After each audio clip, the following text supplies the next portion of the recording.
Well, the time is now here when more new gun law rules will take effect in New York. The changes come at the same time as the Saratoga Arms Fair, meaning that background checks will now be required. The operator of the gun show agreed to the new rules set in place by the state attorney general. The rules include that all guns brought into the gun show by private sellers are tagged, so it can be determined if the guns were sold and a background check performed. Also, limit the number of access doors at the show so that sellers and buyers can be monitored while coming and going inside, and use reasonable means to prevent illegal gun sales from happening outside of the building. Craig Smith is here now live with more on the impact. Craig.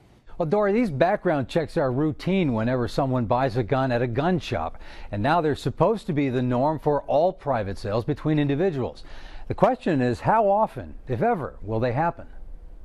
When state police explained the SAFE Act to gun owners in Schenectady in January, some in the audience doubted any gun dealer would bother to help two parties make a transaction that provides no benefit to the dealer, except the $10 the dealers are allowed to charge for the service of running a background check.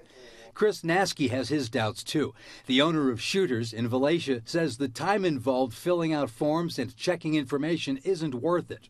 For me to have someone do 20 minutes worth of paperwork, then for one of us to check it over, there's another 20 minutes. Then for my mother, at the end of the day, to do another half hour of checking over the paperwork. You know, I don't see where that's worth $10.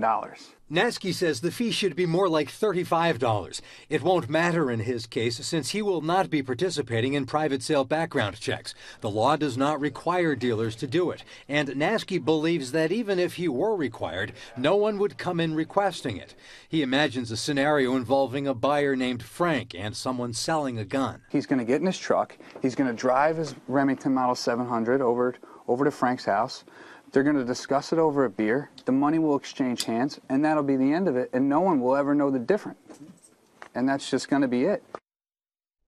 Nastke said he can't imagine any shop owner willing to run the background check for private sales. At least 3 others in the Albany area have said they won't be doing it.